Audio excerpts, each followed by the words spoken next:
आपकी एक तस्वीर थी चुनाव से पहले जब प्रधानमंत्री मोदी यहाँ आए थे। आप और प्रधानमंत्री मोदी उसमें दोनों साथ नजर आ रहे हैं। तो हम चुनावों में सुनते थे कि एक फॉर्मूला होता है MY, मुस्लिम और यादव कॉम्बिनेशन, जिसमें पार्टियों ने लंबे समय तक उस कॉम्बिनेशन को लेके चुनाव जीते। अब इस MY का मतलब बदल गया है। अब इस MY का मतलब हो गया मोदी जमा योगी। आपको ऐसा लगता है कि वो तस्वीर एक्चुअली बड़ी आइकॉनिक थी और वो तस्वीर बहुत सारी चीज़ों को चित्रित करती है, और वो तस्वीर वाकई में डबल इंजन भी उसी तस्वीर में छिपा हुआ है, और उस तस्वीर ने एकदम चुनावी तस्वीर को बदल दिया। देखिए, प्रधानमंत्री मोदी जी देश के अंदर देश की सबसे बड़ी ताकत है। उनके नेतृत्व में भारत ने दुनिया के सामने अपनी एक नई पहचान बनाई है। स्वाभाविक रूप से किसी भी चुनाव में मोदी जी अपने आप में एक बहुत बड़ा नाम है। 2014 रहा हो, 2017 रहा हो, 2019 रहा हो या 2022, तो मोदी जी के ही नाम पर और पिछले 9 वर्ष के अंदर हुए कार्यों को पूरा देश भी देख रहा है, और भारत की 140 करोड़ की आबादी भी उसको महसूस कर रही है। क्योंकि समाज का कोई तबका ऐसा नहीं जो इन कार्यक्रमों से और उन कार्यों से किसी न किसी रूप में लाभान्वित न हुआ हो या उससे जुड़ा हुआ न हो या उस परिवर्तन का साक्षी न बन रहा हो। तो स्वाभाविक रूप से इसका लाभ तो उत्तर प्रदेश में होना ही था। जी, अब देखिए, राम मंदिर तो लगभग कंप्लीट होने वाला है। तो राम मंदिर के नाम पर जो लोग आपको वोट देते थे, अब उनकी अपेक्षाएं और आगे बढ़ गई, क्योंकि राम मंदिर तो आपने कर दिया, 370 भी आपने कर दिया। अब लोग शायद यूनिफॉर्म सिविल कोड आपसे मांगेंगे अगले चुनाव से पहले, शायद आपसे POK मांगेंगे। तो क्या उन मांगों को पूरी करने के लिए सरकार तैयार है, बीजेपी तैयार है? देखिए, हमारे यहाँ एक बात कही गई है कि अभी तो जो ये कार्यक्रम थे, जनता के सामने जो बातें कही गई थी या जो जन अपेक्षाएं थीं, अगर हमने नहीं भी कहा तब भी अगर वो देश की आवश्यकता थी, उन कार्यक्रमों को सफलतापूर्वक लागू किया गया। अब उसके प्रति कृतज्ञता ज्ञापित करने और धन्यवाद ज्ञापन करने का अवसर है। प्रधानमंत्री मोदी जी के प्रति धन्यवाद ज्ञापित करने का एक अवसर देशवासियों के सामने, प्रदेशवासियों के सामने है।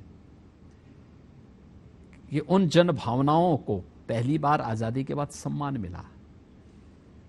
एक दूसरा, संकट के समय कौन आपका साथी रहा है। इस सदी की सबसे बड़ी महामारी कोरोना के दौरान भारत जैसे देश में, मुझे याद है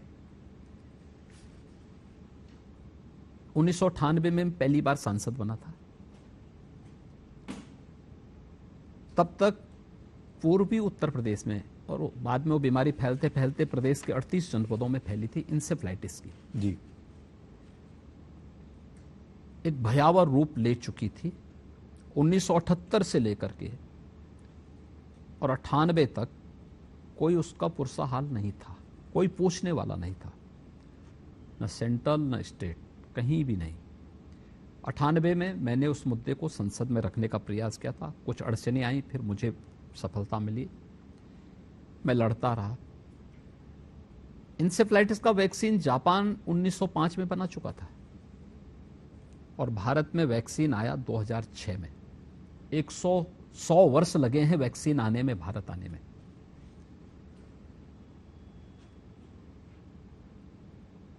लेकिन प्रधानमंत्री मोदी जी ने इस सदी की सबसे बड़ी महामारी के दौरान मात्र 9 महीने के अंदर 2 स्वदेशी वैक्सीन और दुनिया की सबसे प्रभावी वैक्सीन देशवासियों को दिया। क्या इसके प्रति देशवासियों को कृतज्ञता ज्ञापित नहीं करनी चाहिए? 19वीं सदी के प्रारंभ में देश के अंदर स्पेनिश फ्लू आया था। दुनिया में 2.5 करोड़ से अधिक लोग मरे थे। और 2.5 करोड़ से अधिक लोग उस दौरान मरे थे। भारत के अंदर गांव के गांव साफ हो गए थे। यह देश गुलाम था, न दवा की व्यवस्था थी और न ही राशन की व्यवस्था थी। जितने लोग बीमारी से मरे थे उससे कई गुना लोग भूख से मरे थे।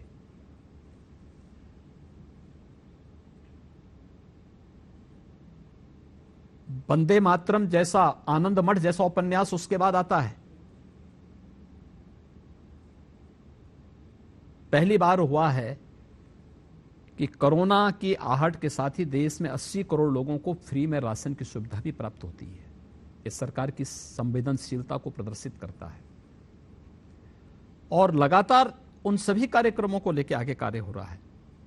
हर गरीब के पास अपना मकान हो, हर गरीब के पास अपना शौचालय हो, हर गरीब के पास अपना रसोई गैस का कनेक्शन हो और ग्रीन ईंधन उसे प्राप्त हो सके, हर गरीब के पास बिजली हो, बिजली का लट्टू उसके घर में जलता हुआ दिखाई दे रहा हो, हर गरीब को वित्तीय समावेशन के साथ जोड़ करके आर्थिक स्वावलंबन की ओर अग्रसर करने के कार्यक्रम चल रहे हों। ये सभी जो कार्यक्रम हैं, इन सब के प्रति कृतज्ञता ज्ञापित करने का अवसर होगा। और मैं विश्वास के साथ कह सकता हूं कि ये भारतवासियों के जीन्स में है। अगर आपने कुछ किया है तो उसकी प्रति वह कृतज्ञता ज्ञापित करेंगे, जाति, मत, मजहब, क्षेत्र और भाषा से ऊपर उठ करके। और ये पहली बार आजादी के बाद हुआ है जो इन 9 वर्षों के अंदर ये सब देखने को मिला।